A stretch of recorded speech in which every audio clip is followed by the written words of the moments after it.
How's it going, everybody? Welcome back to the channel. Finally starting to get to that time where I can show you guys all of the different parts I have. All this stuff is crazy. I've come a long ways. I've actually had these parts for quite a long time. I just kind of been waiting for the right time to show everybody. I've been kind of holding off a little bit. I know a few of my videos I've been saying, you know, I'm going to get to that parts video and show you guys what I have, and then I had to send some parts away. I had to send some parts here and there, and I had parts all over the place, so I really didn't have a whole lot to show everybody. I finally got my crank back, I got my pistons, I got my rods, I got my flywheel. That's all nice and balanced. So now I'm able to show you guys all the stuff that's going into my car. That way you can be a little bit more excited than other than that, yeah, there's going to be a build coming. It's not going to be a plain build. That is for sure.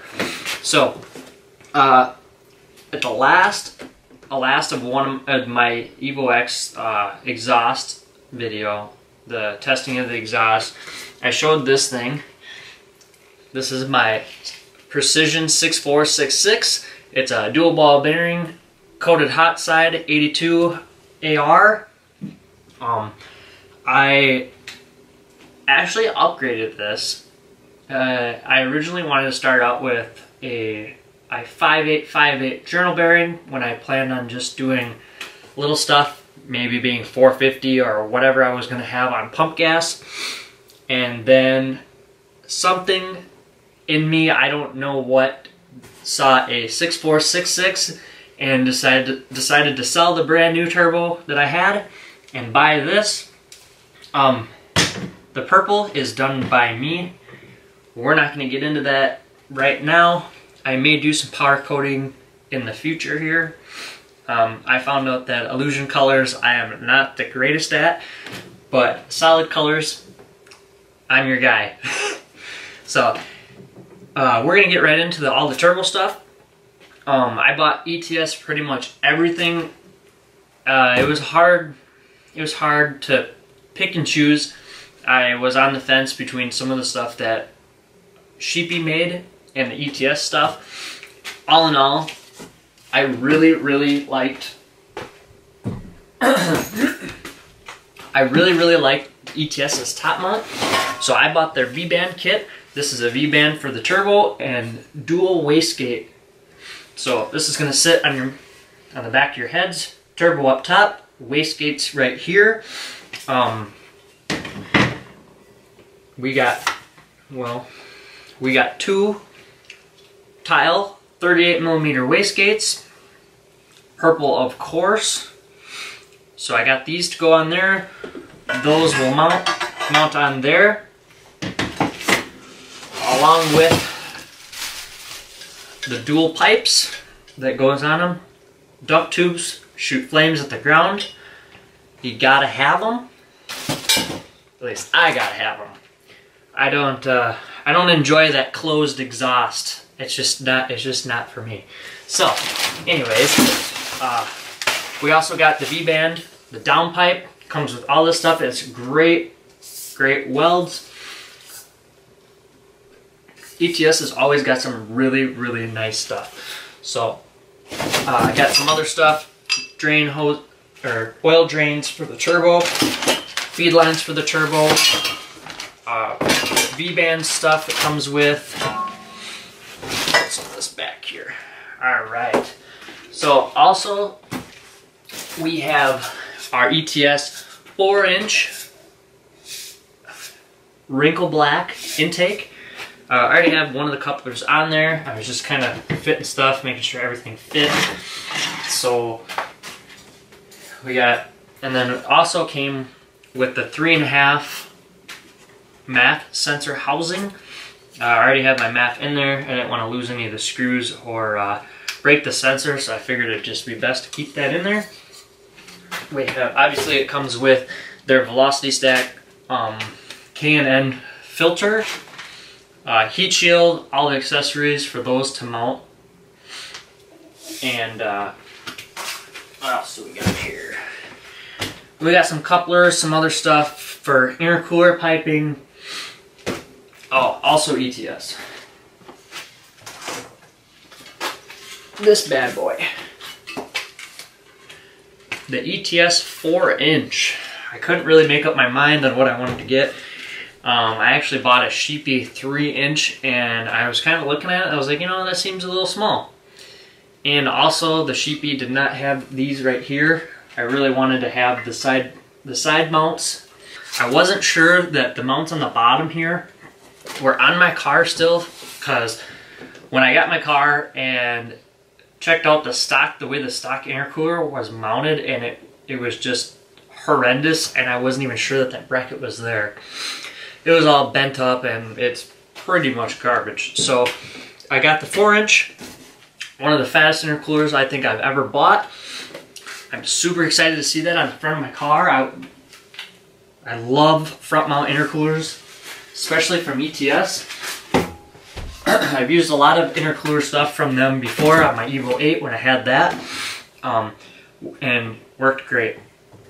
So, intercooler piping.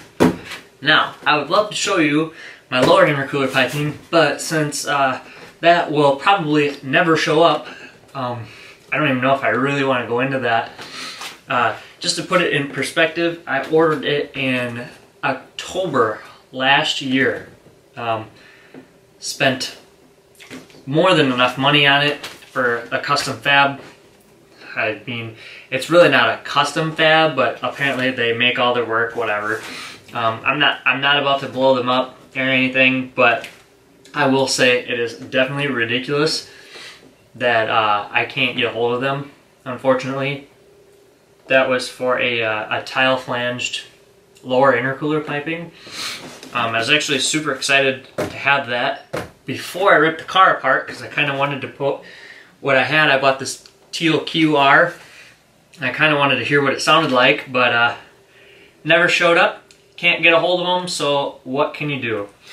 But anyways, I have upper intercooler piping that I bought. It may look familiar.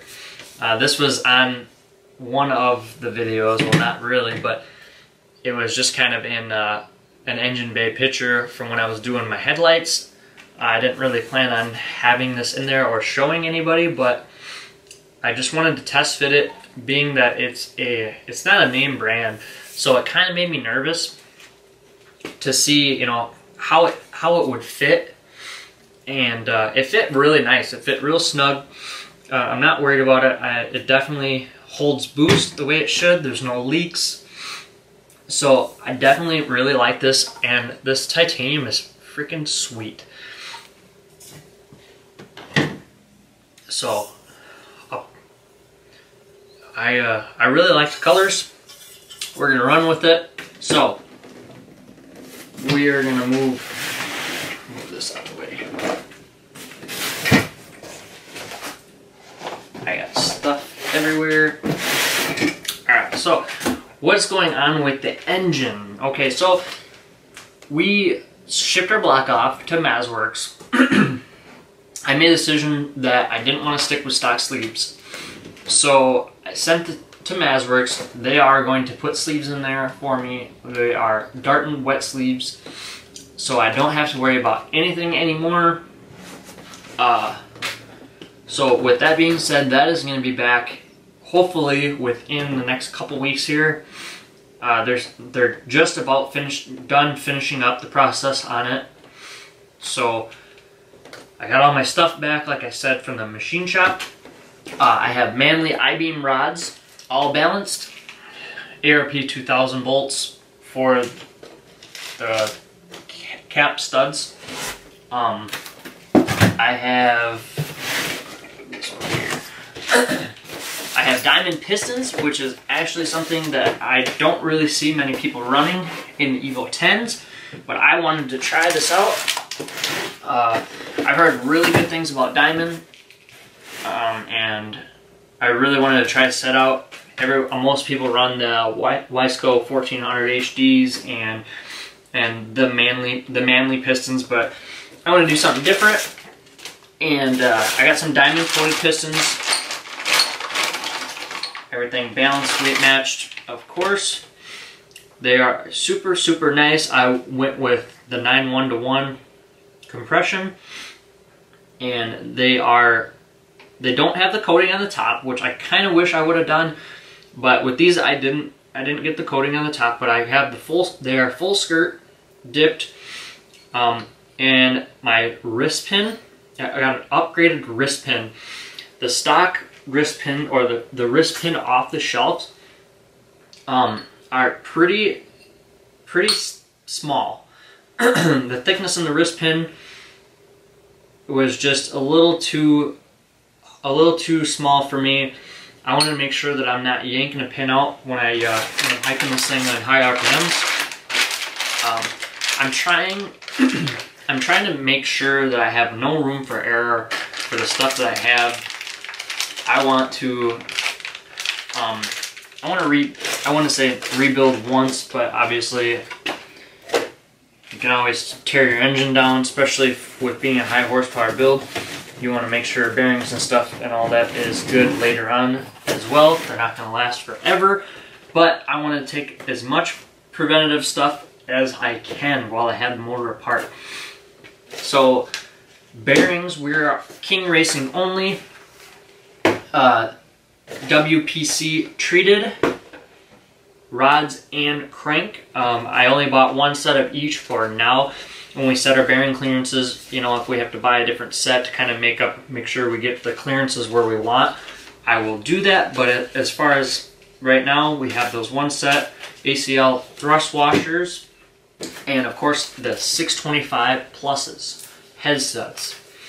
I had the 2000s. That was another one of my impulse buys at first, because I thought that I was going to do a stock block, small turbo, some head studs, injectors, fuel pump, and that was going to be it. But yeah, I kind of got off track a little bit, and now ended up with all of this stuff. But that's okay, because you know what? It makes me happy. So we have some OEM Mitsubishi parts over here, guides, tensioners. We have an oil pump and guides in there. So that's all OEM stuff. We have an OEM right here.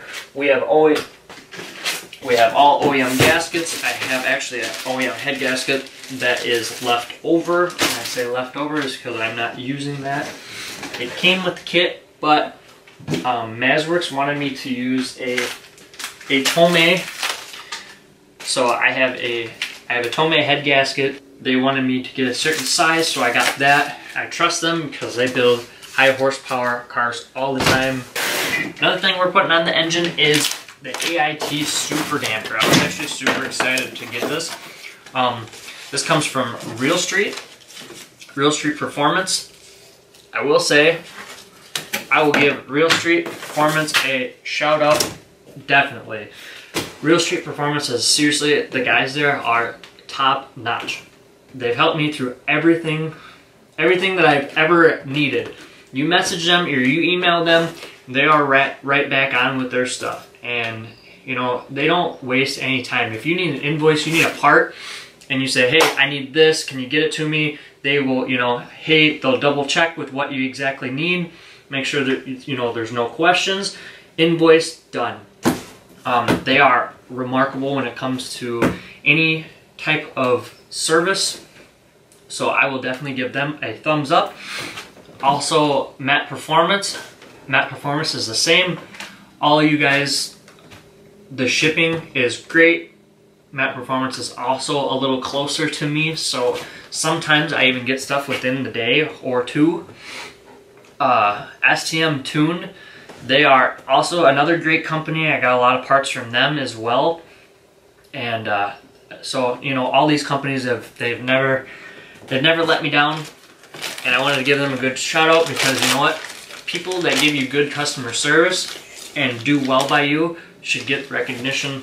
Obviously, they are all over the world, but the more, the merrier. So, I have a AIT Super Damper from Real Street. They are rebuildable. if you're really running hard track days with really high horsepower cars, you can go ahead and tear them all apart, rebuild them, make them brand new. But this is going to balance out any rotational mass that needs to be balanced. So that is something I'm super excited to put on my build. So here's the one thing that I really am kind of curious about. So when I say curious, I mean I'm curious about this clutch that I have. Most people run Exidy, you know, they run Quartermaster and stuff like that. When it comes to, when you hear big names for their twin discs, this is a different one. So I think this is a company with Quartermaster. I know they use some of the parts. The throw bearing that I got for this is a Quartermaster. So I'm doing away with no more push-pull, any of that. It's all going to be hydraulic. We're going to have a different setup from the pedal all the way to the transmission. So a guy in Addison, Illinois, Tommy Scribner from Scribner Performance, he really was talking to me about getting one of these twin disc clutches for my car. He runs them on, I think, almost all of his shop cars if he has his way. So these twin discs is a Powertrain Technology. So look how tiny this thing is. I was a little skeptical when I got it, and I thought I may have had the wrong part, but this is definitely the right stuff. And this thing is supposed to hold a lot of foot-pounds of torque, and I'm very curious to how noisy this is going to be. Either way, I think I'm going to really, really like it. I have seen no reviews on them. I've seen pretty much nothing about them other than the fact that, well, I've seen reviews on different cars but not Evos. I have seen a few people comment, said they're loud, but all twin discs are loud. Or at least most are loud. So I'm kind of curious to try this out. It's very tiny, the rotational mass is really small. So that comes with its own flywheel. I'm going to be matching that with a set of ARP flywheel bolts as well. So shout out to Tommy. Got me a screaming deal on this.